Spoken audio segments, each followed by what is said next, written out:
ஒரு மனுஷனுக்கு சிரிக்கிறதுனால பிரச்சனை வரும்னு கேள்விப்பட்டிருக்கீங்களா? வந்துச்சு, இவருக்கு வந்துச்சு. ஆனாலும் அவர் சிரிப்பை மாற்றவே இல்லை அப்படின்னு ஒருத்தர் பேசியிருக்காரு. யார் இவர்?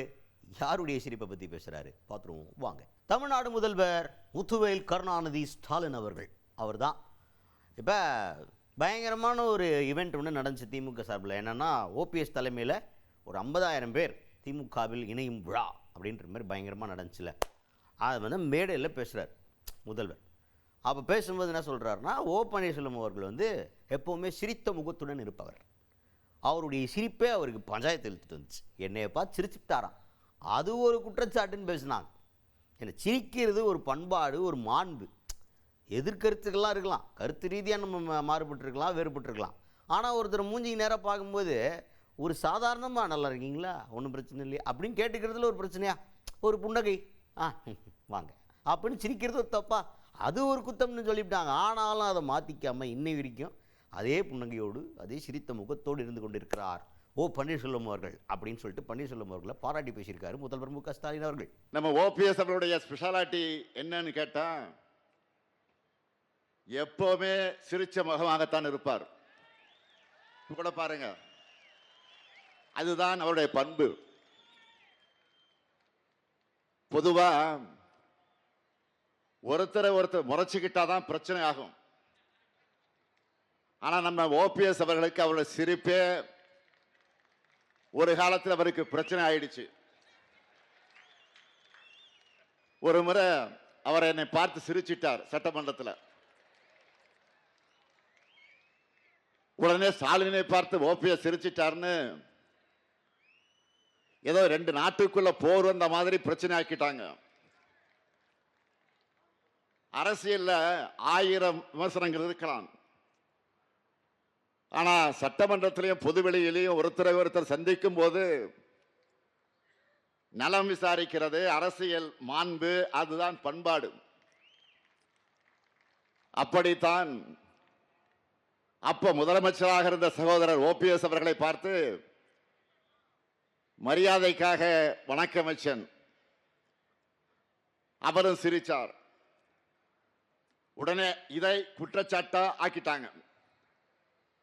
ஆனா யார் என்ன சொன்னாலும் தன்னுடைய பண்பை மாத்திக்காம அமைதியோடவும் அன்போடவும் அதே சிரித்த முகத்தோடு இன்றைக்கும் இருக்கிறார் நம்ம ஓபிஎஸ் அவர்கள். அதுக்கு அடுத்தது சிலிண்டர் விலை இப்போ 60 ரூபா, வீட்டில் யூஸ் பண்ணுற சிலிண்டரோட விலை 60 ரூபா ஏற்றிருக்காங்க. ஸோ இது தொடர்பாக முதல்வர் மு க ஸ்டாலின் அவர்கள் என்ன சொல்கிறார் அப்படின்னு பார்த்தீங்கன்னா, மகளிர் தினத்தை முன்னிட்டு மகளிருக்கு 60 ரூபா சிலிண்டரை ஏற்றி பரிசு கொடுத்துருக்கிறாரு பிரதமர் நரேந்திர மோடி அவர்கள் அப்படின்னு ஒரு விமர்சனத்தை முன் வச்சிருக்கிறாரு முதல்வர் மு க ஸ்டாலின் அவர்கள்.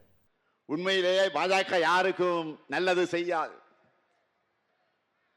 இன்றைக்கு கூட நீங்க செய்திகள்ல பார்த்திருப்பீங்க, மகளிர் தினத்தை அடிப்படையாக வச்சு இன்னைக்கு சிலிண்டர் விலைய 60 ரூபாய் உயர்த்தி மகளிருக்கு பரிசு கொடுத்திருக்கிறாங்க. கடந்த 2024ஆம் ஆண்டு 100 ரூபாய் குறைச்சது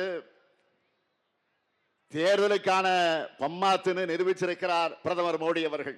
அதுக்கு அடுத்தது எடப்பாடி பழனிசாமி அவர்கள் வந்து ஆட்சிக்கு வந்துருவாரு அப்படின்னு அதிமுக சொன்னா பரவாயில்ல, முதல்வர் அவர்களே அந்த மாதிரி பேசுகிறாரே அப்படின்னு நம்மளெல்லாம் யோசிக்க வைக்கிற அளவுக்கு ஒரு கருத்து சொல்லியிருக்காரு. இப்போ நிதிஷ்குமார் அவர்கள் வந்து முதல்வர் பதவியிலேருந்து பாஜக கூட்டணியில் என்ன பண்ணிட்டாங்கன்னா ராஜினாமா பண்ண வச்சுட்டு மக்களவைக்கு அனுப்புகிறாங்க, மாநிலங்களவைக்கு அனுப்புகிறாங்க அப்படின்ற மாதிரி ஒரு பேச்சு இருக்குல்ல, பாஜக வந்து இன்ஃப்ளூயன்ஸ் பண்ணுது அப்படின்னு சொல்லிட்டு. அதே நிலைமை தான் எடப்பாடி பழனிசாமி அவர்களுக்கும் வரும் அப்படின்னு முதல்வர் மு க ஸ்டாலின் அவர்கள் பேசுகிறார். இதில் நம்ம என்ன புரிஞ்சுக்கலாம் அப்படின்னா, எடப்பாடி பழனிசாமி அவர்கள் முதல்வரானால் தானே முதல்வர் பதவியிலேருந்து இறக்கி விட்டு திருப்பி நீங்கள் மாநிலங்களவைக்கு போங்கன்னு சொல்ல முடியும். அப்போ முதல்வர் ஆய்வார் எடப்பாடி பழனிசாமி அவர்கள் அப்படின்ற ஒரு எண்ணம் இருக்கா அப்படின்னு ஒரு யோசனை வர்ற அளவுக்கு பேசியிருக்கார். ஏன்னா எடப்பாடி பழனிசாமி அவர்களும் நிதிஷ்குமார் அவர்கள் மாதிரி தான் அந்த நிலைமைக்கு தான் போக போகிறாரு அப்படின்னு வருத்தத்தை பதிவு பண்ணியிருக்காரு. பாஜகவோடு போய் சேர்ந்துவிட்டீங்களே, இது உங்களுக்கு நல்லா இருக்குபா, உங்களை டாஷபாக்கிடுவாங்களே, அவங்க அட்டைப்பூச்சி மாதிரி ரத்தத்தை குடிக்கிற மாதிரி குடிச்சு போடுவாங்களே அப்படின்ற மாதிரி ஃபீல் பண்ணியிருக்காரு முதல்வர் மு க ஸ்டாலின் அவர்கள். பார்த்து பார்த்து திட்டங்களை தீட்டி நன்மைகளை செஞ்சு மக்களுக்கு கொடுத்தா அதுதான் திமுக. மக்களை பற்றி கவலைப்படாம மக்கள் கிட்ட இருந்து எல்லாத்தையும் பறிச்சா அது பாஜக. இப்படி யாருக்குமே நன்மை செய்யாத பாஜகவா அதிமுகவுக்கு நன்மை செய்ய போகுது? அதிமுகவோட ரத்தத்தை தான் உறிஞ்சி எடுக்கும். அதுதான் நடக்க போகுது.